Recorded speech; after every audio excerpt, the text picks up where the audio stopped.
My name's Rose Bennett, just another face in the crowd, or so it seems. At 28, I've carved out a niche for myself as a librarian in a quaint part of town. My days are typically filled with the rustle of pages, the quiet hum of people lost in stories, and the occasional chatter about books and authors. It's a peaceful, unremarkable existence that I cherish deeply. But there's a twist to my story that's known to only a few. I am, in fact, the daughter of Charles Harrington. Yes, the renowned magnate behind the colossal Harrington Enterprises. Despite this, I've always shied away from the glare of the media and the high society that comes with such a name. I chose my grandmother's surname, Bennett, a deliberate move to disconnect myself from the Harrington legacy and carve out my own path. Dad was surprisingly supportive, understanding my need for normalcy in a life that could easily have been anything but. Outside the library, I have a hidden passion that contrasts starkly with my quiet professional life poker. Not just any casual game, but the high-stakes world of national and international tournaments. I'm not one to brag, but let's just say I've managed to collect quite a few trophies and accolades over the years. In the poker circles, I'm known for my skill and strategy, a reputation I've built independently of my father's influence. It was at one of these high-profile tournaments that I crossed paths with Mark Dawson. He stood out not just for his skill at the poker table, but also for his easygoing demeanor and quick wit. Mark had a knack for reading the game and the people around him, a talent that made him a tough opponent and an intriguing character. Our connection was instant and undeniable. We found ourselves talking for hours, not just about poker, but about everything under the sun, our favorite books, the best local eateries, our dreams and aspirations. It wasn't long before these conversations turned into dates. Our outings were simple and unpretentious, no lavish dinners or extravagant gifts. Just two people genuinely enjoying each other's company, often over a meal in some cozy diner. I remember one evening, as we walked to his car after a dinner at our favorite burger joint, Mark said with a chuckle, "You know, Rose, I could take you to some upscale restaurant, but I'd have to pawn my watch for that." I laughed and replied, "And risk you checking the time every 2 minutes? No thanks. I'd rather have these easy moments than a night of pretense." That was the essence of our relationship, straightforward, genuine, with no need for frills or facades. It was a refreshing change from the world I was born into, a world where appearances often mattered more than reality.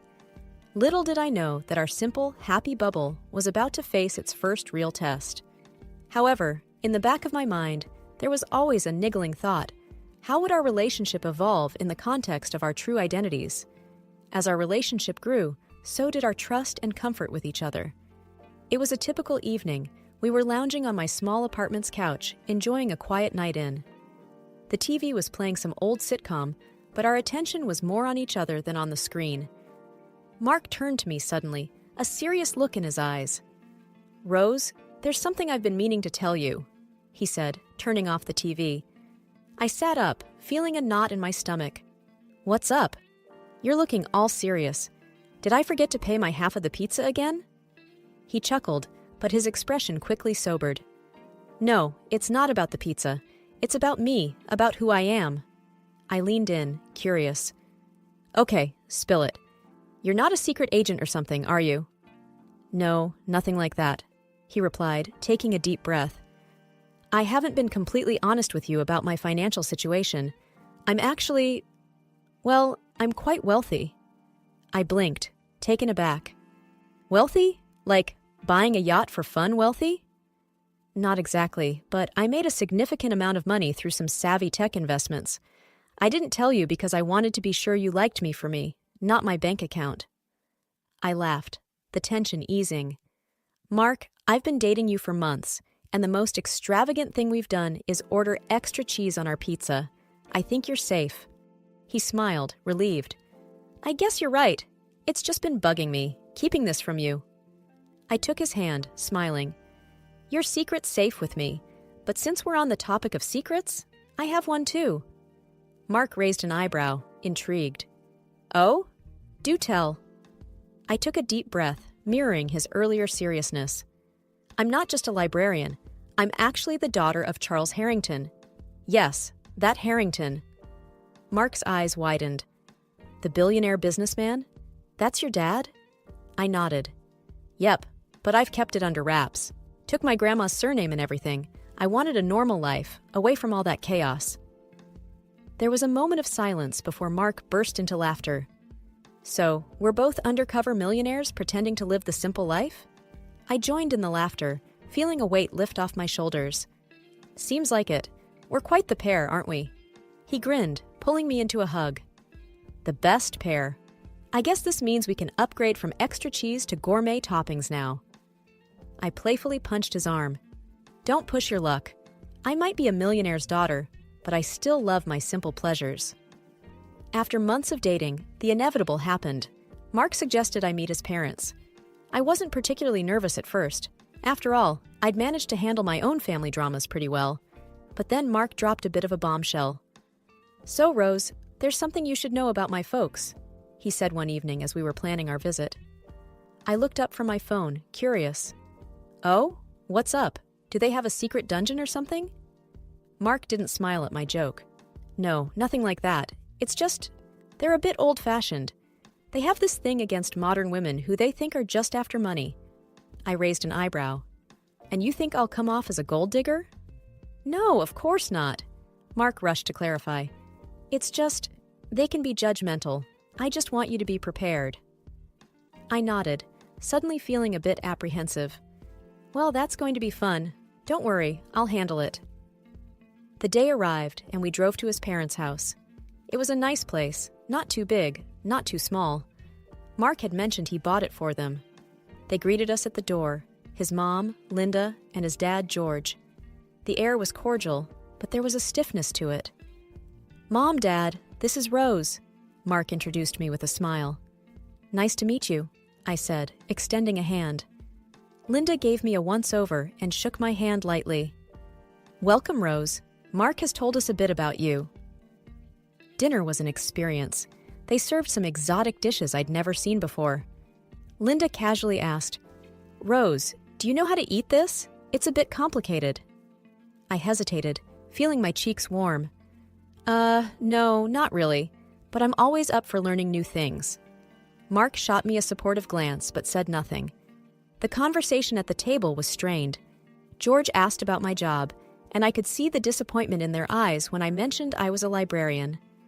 A librarian, huh? Linda remarked. Must be a quiet job. It is, I replied, trying to keep my tone neutral. But I love it. Books have always been a passion of mine. The evening dragged on with more small talk and awkward silences. When we finally left, I let out a sigh of relief. In the car, Mark apologized. I'm really sorry about that, Rose. They can be tough to deal with. I shrugged, trying to brush it off. It's fine. It's not like I was expecting a warm and fuzzy welcome. Mark looked guilty. I just wish they'd give you a chance. You're amazing, and they're missing out on knowing that. I smiled at him, appreciative of his support. Thanks, Mark, but let's not worry about it too much. You can't choose your family, right? The dinner with Mark's parents was just the start. The next day, we were invited to brunch, a chance, as Mark put it, to smooth things over a bit. I wasn't holding my breath, but I agreed, thinking maybe it was just first meeting jitters on their part. We arrived to find a lavish spread on the table. Linda was bustling around the kitchen, and George was reading the newspaper. The air felt heavy, charged with an unspoken tension. Morning, I greeted them, trying to sound cheerful. Good morning, Rose, Linda replied with a tight smile. Hope you're hungry. The conversation started off with safe topics, the weather, a recent local event. But it wasn't long before Linda's curiosity got the better of her. So, Rose, she began, eyeing me over her coffee cup. Mark tells us you're into poker? I nodded. Yeah, I play in tournaments sometimes. It's more of a hobby, really. Linda's eyes widened, and she almost choked on her coffee. Like gambling? Mark jumped in. It's not gambling, Mom. It's a game of skill. Rose is very good at it. But Linda wasn't convinced. Sounds like gambling to me.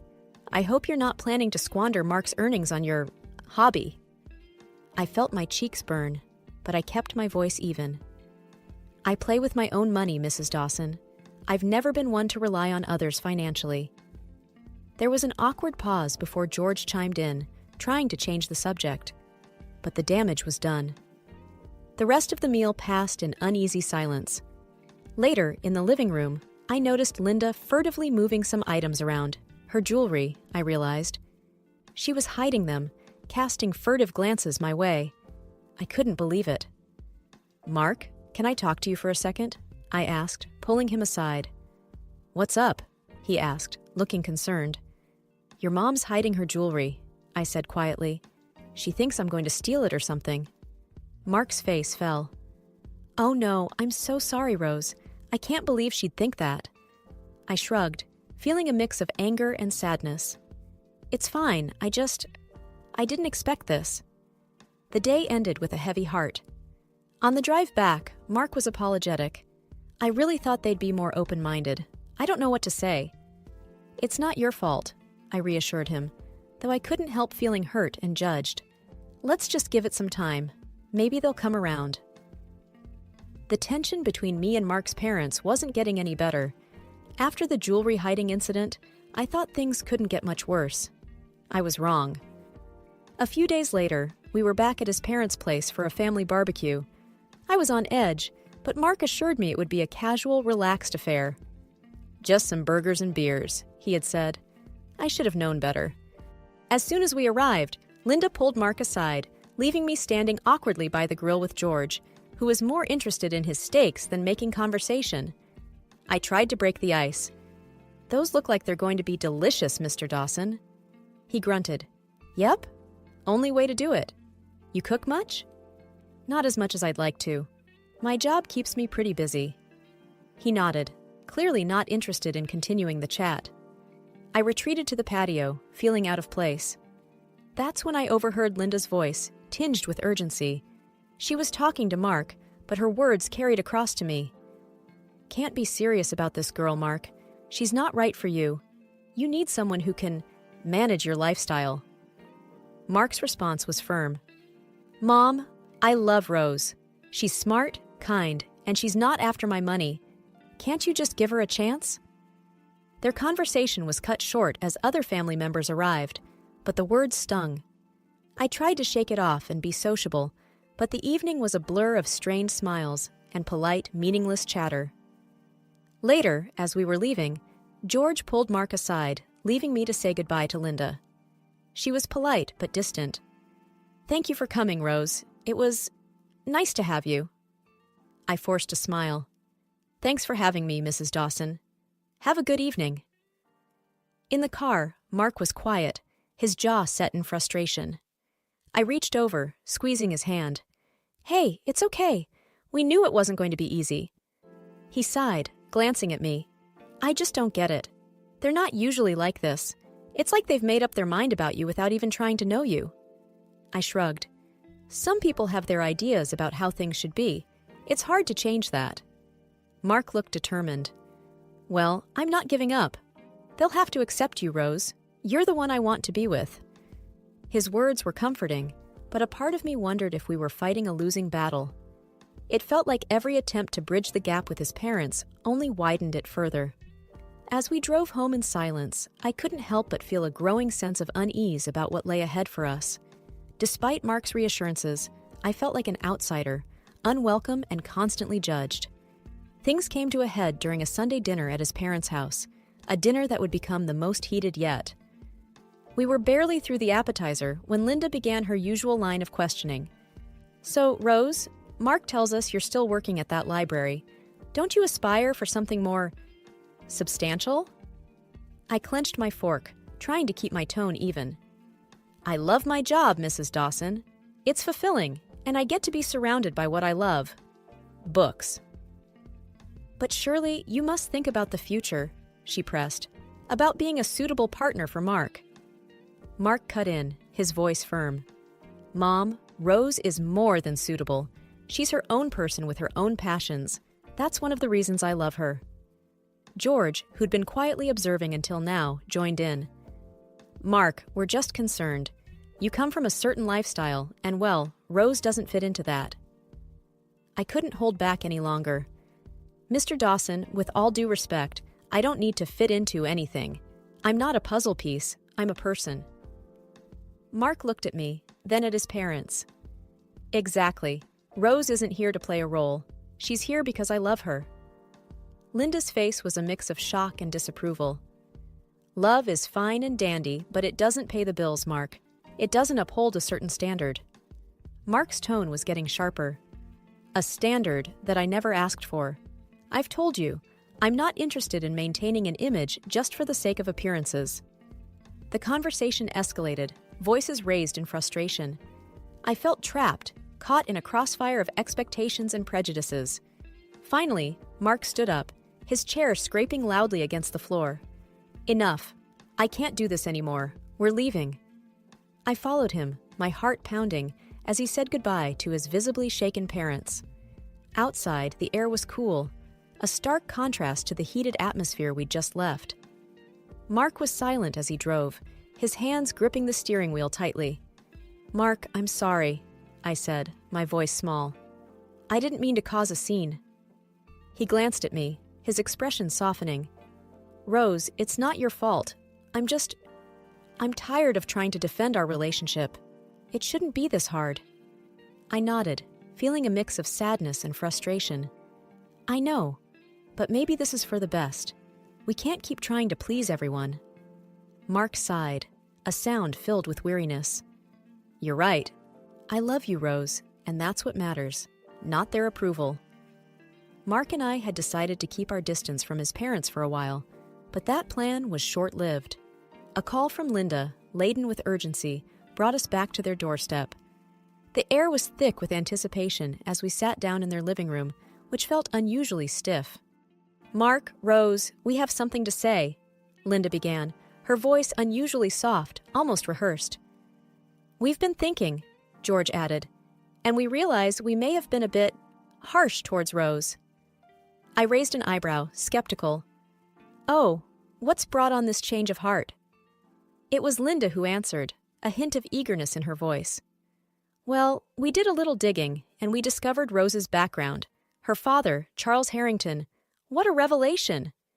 My stomach churned at her words. "And how exactly does my father's identity change anything?" George chimed in, his tone suddenly warm, almost overzealous. "It shows you're from a respectable family, Rose. We see now that you're not just after Mark's wealth." Mark's face darkened. "So her worth is tied to her family's wealth? Is that it?" Linda rushed to explain, her words tumbling out in a flurry. No, it's not like that. We just see that she's one of us." The hypocrisy of their words was staggering. "You mean to say," I began, my voice steady despite the anger boiling inside, "that my value as a person, as your son's partner, hinges on my family's financial status?" Mark stood up, his voice laced with disappointment. "This isn't right. You judged her without knowing her, and now you're welcoming her with open arms because of her family name. That's hypocritical." Linda looked taken aback, her facade slipping. "But we're just trying to—" Mark cut her off. "It's clear now. Rose's identity, her character, none of that mattered to you until you found out about her father." The room fell into a heavy, uncomfortable silence. Linda and George seemed to shrink back, their earlier warmth replaced by a dawning realization of their shallow judgment. As we got up to leave, Linda's voice was a desperate whisper. "Please, Rose, Mark, can't we start over?" But it was too late. The charade of their sudden kindness only served to highlight the stark contrast with their previous disdain. As we walked out, I felt a strange mix of victory and sadness. Their acceptance, now offered so freely, felt hollow and insincere. In the car, Mark's grip on the steering wheel betrayed his frustration. "I'm so sorry, Rose.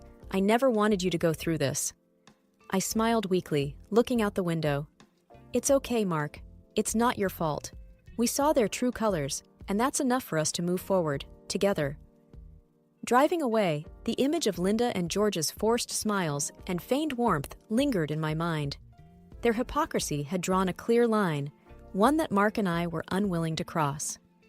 In the aftermath of our last visit to Mark's parents, the air around us felt different, lighter, yet filled with a sense of resolution. We were sitting on our favorite bench in the park, a place that had become our haven for honest conversations and quiet reflection. Mark broke the silence. "I've been thinking, Rose. About us, my parents, everything." I nodded. "Yeah, me too. It's been a lot to process." He took my hand, his gaze earnest.